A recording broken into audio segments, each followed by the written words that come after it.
Last month, we took a look at Alphabet, and this is what we saw at that point. A fair value right around 115, and actually with the thesis here of no dividend, asset growth slightly outpacing liabilities, revenue of 10%, share buybacks of 2%.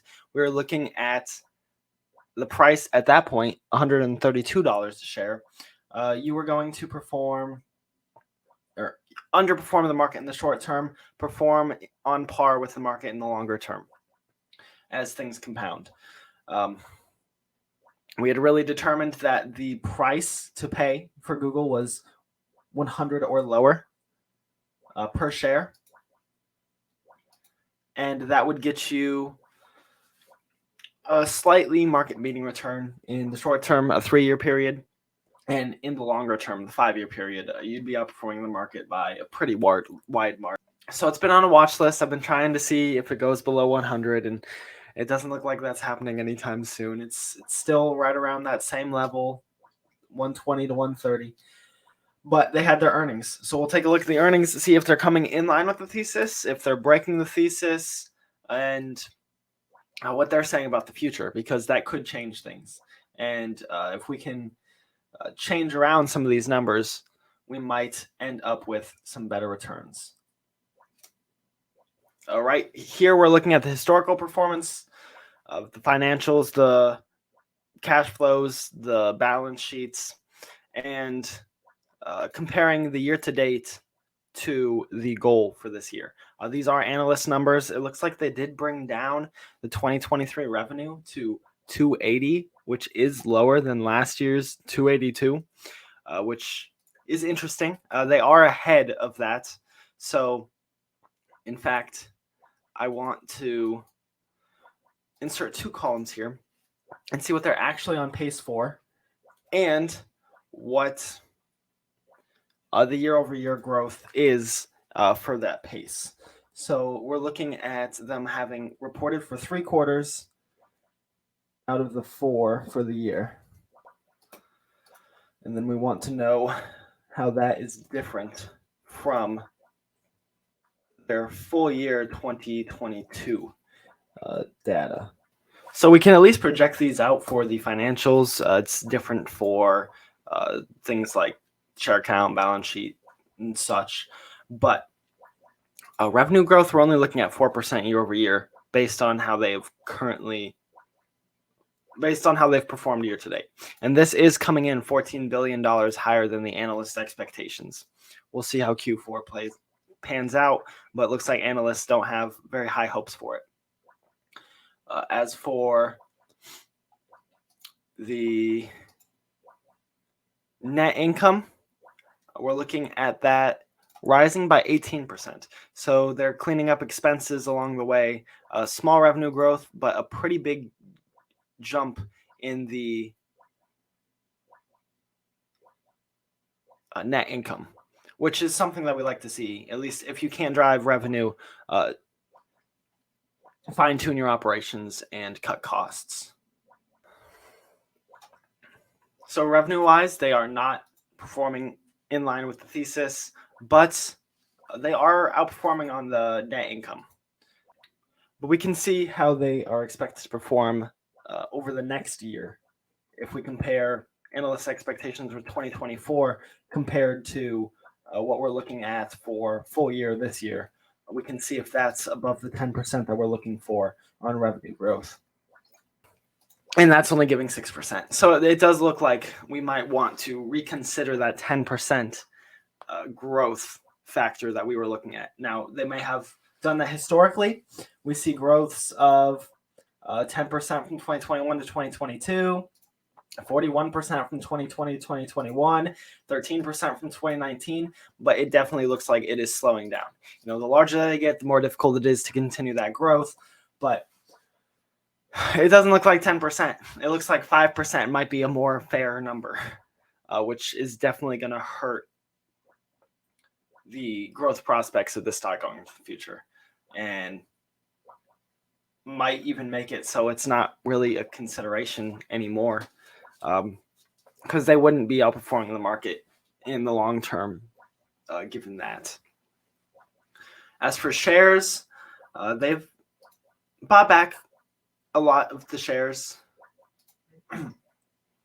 They bought back a lot of shares outstanding, but to get that 2% target, they need to bring that down to 12.8. They're currently at 12.97. So they do have a ways to go. It looks like they're probably going to fall shy of that. Not that I blame them, though, for the elevated stock price. It's not really a good time to be buying back those shares. Assets, they have grown very well. It looks like they might even outperform on the growth here. Currently at 396.7, target of 401. Awfully close there with still a quarter to go. Liabilities, they have grown them faster than planned. They went from 109 to 123.5, and the goal was to get to 115.7. So they have outpaced on liabilities. So everything here, year to date, is not looking good, not looking in line with the thesis that we came up with. And here we have the earnings report. So the CEO is pleased with financial results and the product momentum this quarter with AI-driven innovations across search, YouTube, cloud, and Pixel devices, and more. We're continuing to focus on making AI more helpful for everyone. There's exciting progress and lots more to come. And that's definitely true. The newest Pixel is definitely the smartest smartphone that there's ever been. And I believe I mentioned it in the previous video, how I think that Pixel device is going to be a driver for growth for them into the future on the devices level. It's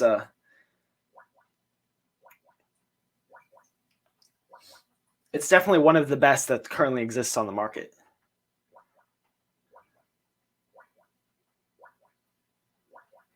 The fundamental strength of our business was apparent again in Q3 with $77 billion in revenue, up 11% year over year, driven by meaningful growth in search and YouTube and momentum in cloud.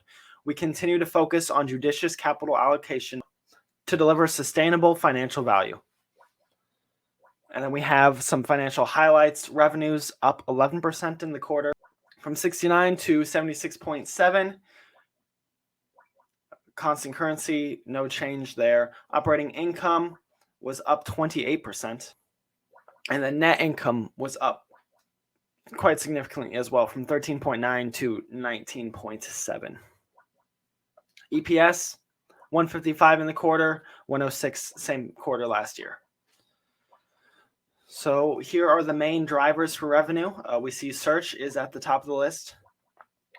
That's followed by Google Network and YouTube ads. For 2023, search grew by at least 10%, and YouTube ads actually overtook the network portion of the revenue. So advertising, 59.6, up from 54.4.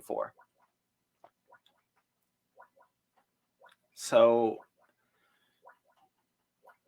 59.6 out of 76.7 means that essentially they are just an advertising company. They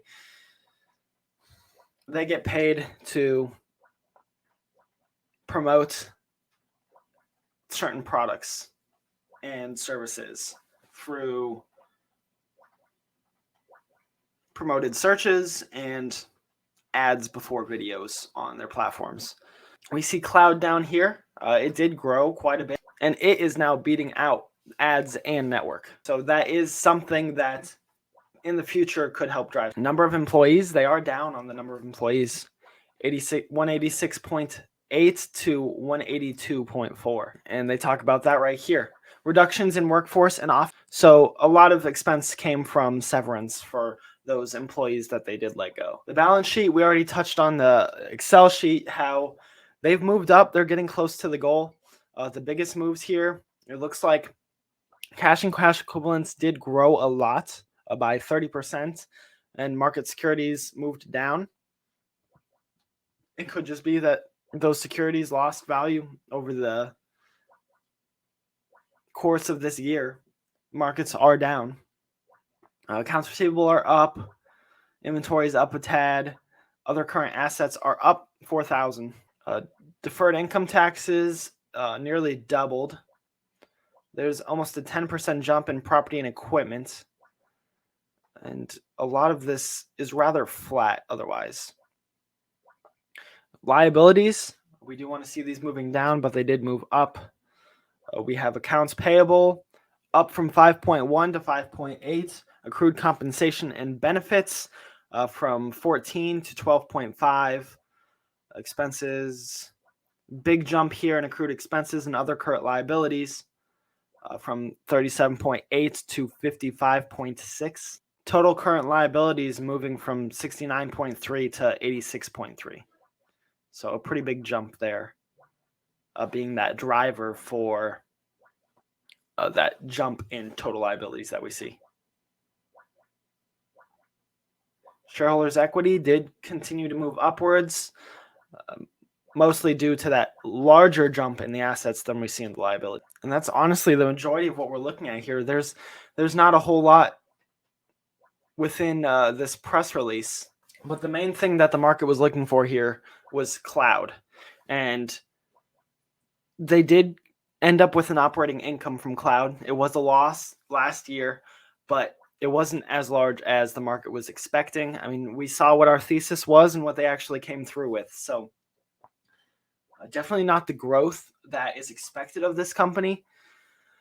The price is very high. I wouldn't be surprised if it comes down a little bit over time, especially with just how things are generally trending. And I wouldn't be quick to jump into this one. If it gets under the $100 level, I'd take another look.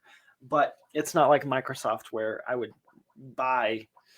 I have a price target and I would buy because the growth prospects and everything are actually holding up and look good. So for this one, we're holding for now, waiting, see what happens when it gets to 100, and we'll give it another consideration. These earnings were good year over year, but the full year, we'll see when Q4 comes out and how things actually end up. So I want to thank you guys for watching. Please like if you enjoyed the video. Comment what other stocks we should take a look at, what earnings, and subscribe so you can stay up to date with everything. And I'll catch you next time.